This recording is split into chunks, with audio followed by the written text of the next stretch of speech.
once upon a midnight dreary, while I pondered, weak and weary, over many a quaint and curious volume of forgotten lore, while I nodded, nearly napping, suddenly there came a tapping, as of someone gently rapping at my chamber door.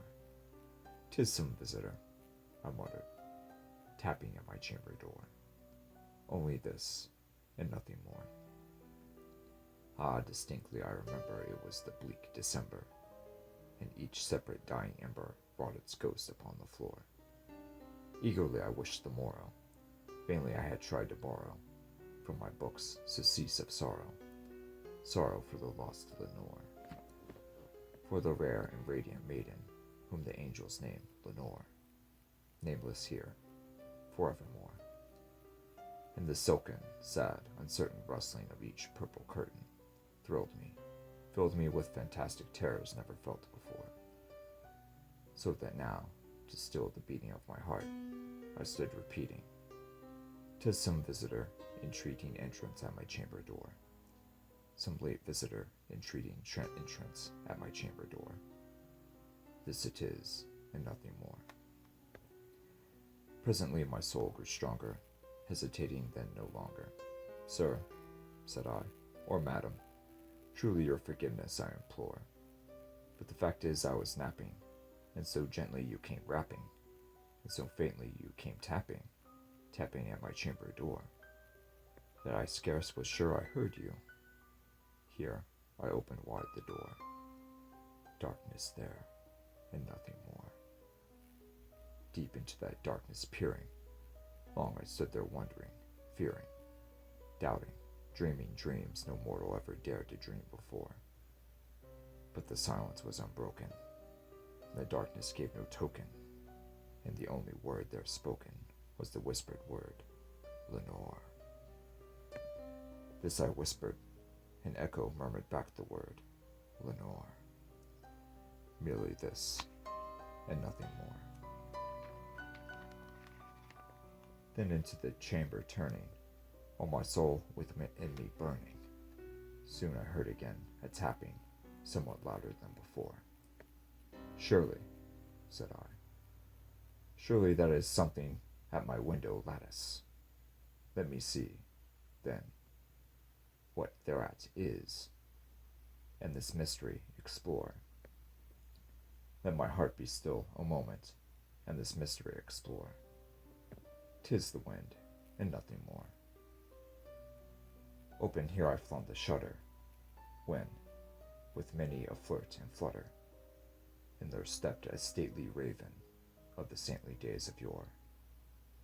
Not the least obeisance made he, not an instant stopped or stayed he, but, with mien of lord or lady, perched above my chamber door, perched upon a bust of Pallas just above my chamber door, perched and sat, nothing more.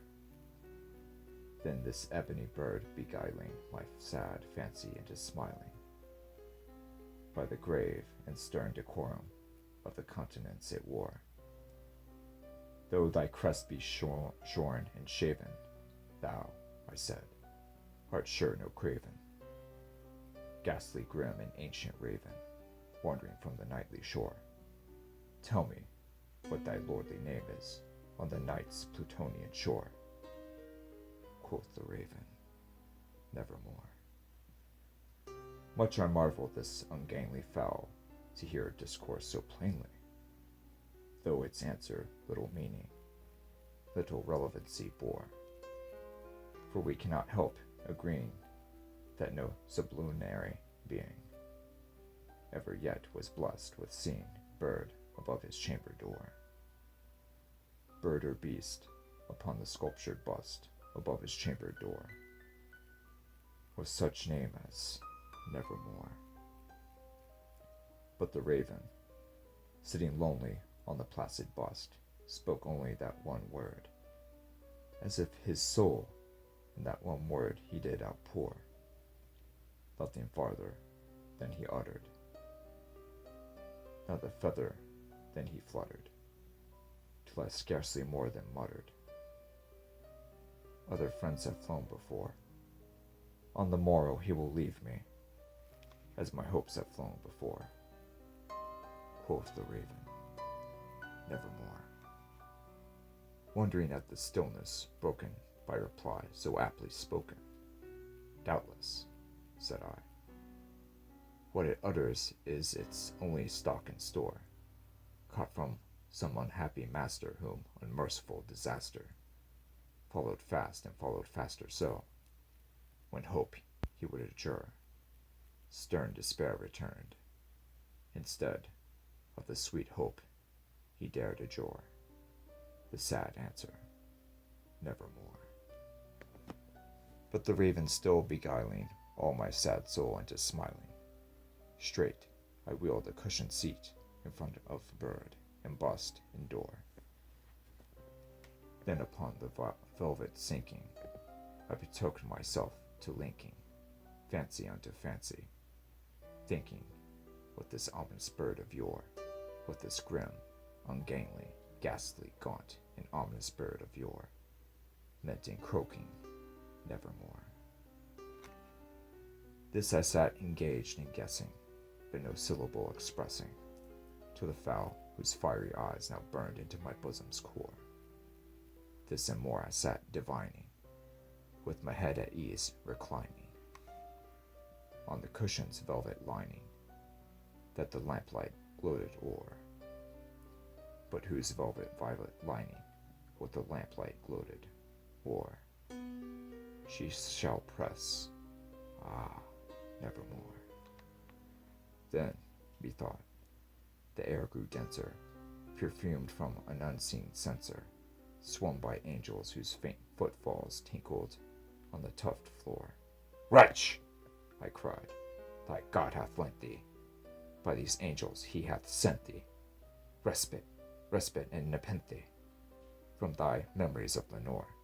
Let me quaff this kind nepenthe and forget this lost Lenore. Quoth the raven, nevermore. Prophet, said I, thing of evil, prophet still, if bird or devil, whether tempter sent, or whether tempest tossed thee here ashore, desolate yet all undaunted, on this desert land enchanted, on this home by horror haunted, tell me truly, I implore, is there balm in Gilead? Tell me, I implore. Quoth the raven, nevermore. Prophet, said I, thing of evil, prophet still, if bird or devil, by that heaven that bends above us, by that God we both adore, tell this soul with sorrow laden if, within the distant Aidenn, it shall clasp a sainted maiden whom the angels name Lenore, clasp a rare and radiant maiden whom the angels name Lenore. Quoth the raven, nevermore.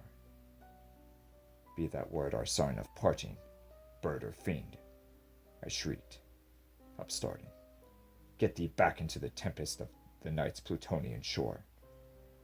Leave no black plume as a token of that lie thy hath spoken. Leave my loneliness unbroken. Quit the bust above my door. Take thy beak out of my heart. Take thy form from off my door. Quoth the raven, nevermore. And the raven, never flitting, still is sitting on the pallid bust of Pallas, just above my chamber door, and his eyes have all the seeming of a demon that is dreaming, and the lamplight, o'er him streaming, throws his shadow on the floor, and my soul from out the shadow that lies floating on the floor shall be lifted nevermore.